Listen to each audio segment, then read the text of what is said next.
Dylan! You son of a bitch.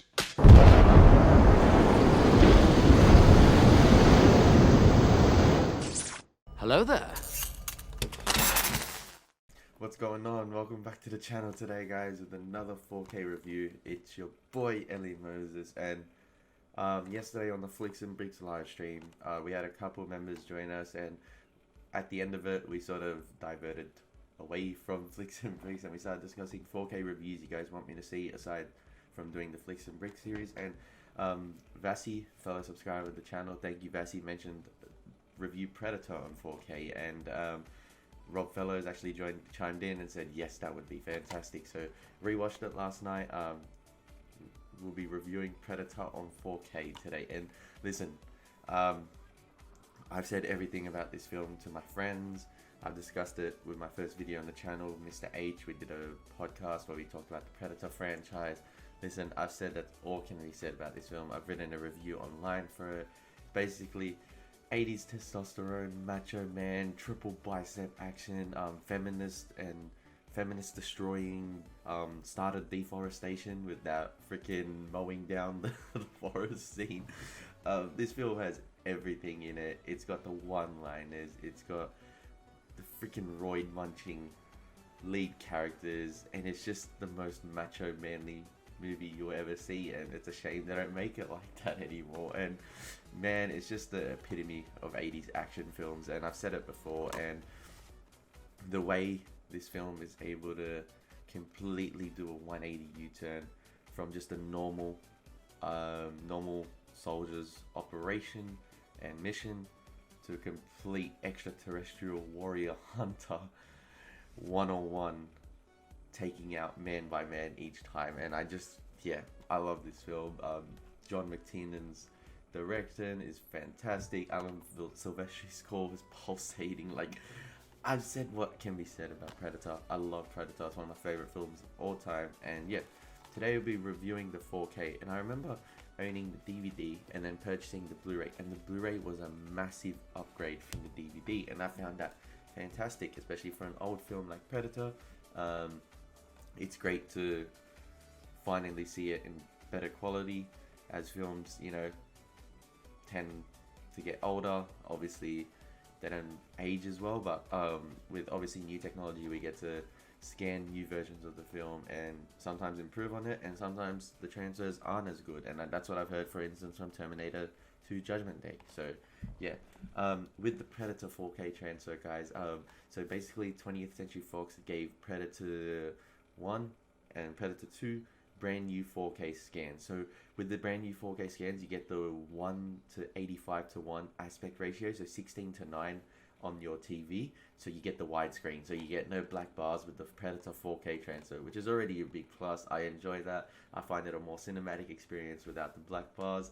A lot of people might think, oh nah, that's not the traditional format, but I enjoy the full screen picture, and that's what you get with the Predator 4K transfer, which is really strange for an older film. But since 20th Century Fox gave Predator and Predator 2 brand new 4K scans, that means I think they had more freedom with it, so you get the full screens, which is absolutely fantastic. And the thing you notice from the onset with this film, with the 4K transfer, is grain. The opening shots of the military camp, a few of the ocean, you notice that there's heavy grain in the picture. And as the film slowly treads along, and as you progress later in the film, it does improve drastically. There is less grain in a few scenes, and some scenes I find that it look immaculate, like a Today film. Like, they've done extremely well with the 4K transfer, to the point like you see the finer details. As I said before, 4K is much clearer. You see the finer details on characters, for instance, with Mac, his sweat, Dylan, his sweat, Dutch, his sweat, like just the subtle details in the face with the close-ups as well, even with the Predator, with his mandible claws, and sort of, I think he's got sort of like a slimy texture to his skin, so you notice all of that, and it's absolutely fantastic in 4K. And what else I'm going to say, the grain does come back in a few scenes, especially when the scenes are not as I'd say perfectly lit. The grain does stand out a bit, especially some of the night scenes. especially when Mac is hunting down the wild boar. So they do stand out. The grain does stand out. But for instance, the grain does work for a film like this. Like I was never bothered by it because I feel like it adds to the gritty nature of the film, especially then being in the jungle. So the grain does work. However, when the grain is not there, the film does look crystal clear, and if anything, it has improved the surrounding environments of the characters even more. I mean, there were some scenes I was like, oh, never have I thought leaves have looked so beautiful.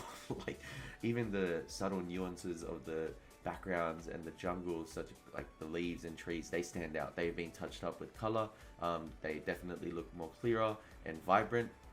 So they've done a good job of also not just transferring the 4K, like of making the characters look more clearer and appealing. They made the background and surrounding environments of our character more appealing.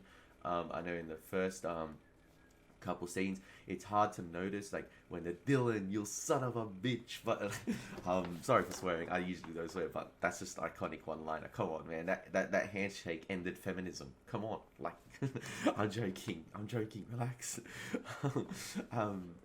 When even with that scene, Dutch's red shirt is much more vibrant. It stands out more. Just subtle details like that have been improved.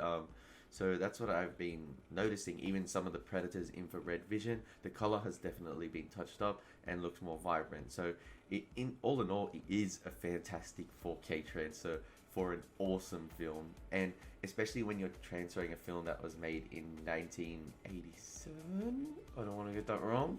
I think 87. Especially when you're transferring a film made in 1987.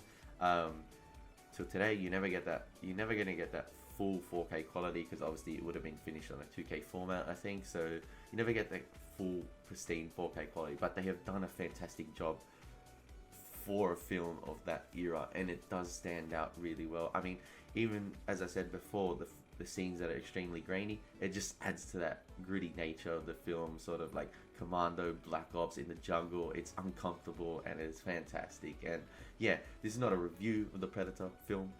The film I love. It's one of the best action films of all time. That's all I'm gonna say. This is like reviewing the 4K transfer. And in terms of quality, as I said before, the quality holds up extremely well. Besides from the start where it is extremely grainy, however, that blends in well throughout the film, where even some scenes the grain is completely eliminated, and it does look absolutely fantastic. It's Predator in 4K HDR like you've never seen it before. So in terms of the audio, unfortunately, it's not a Dolby.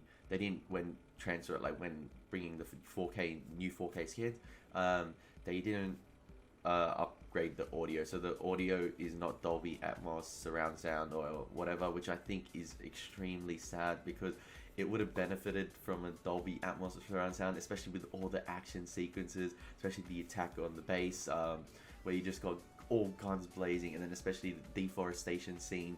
I mean, I think that's how climate change started, the deforestation, all that stuff, when they mowed down 200 rounds of the minigun.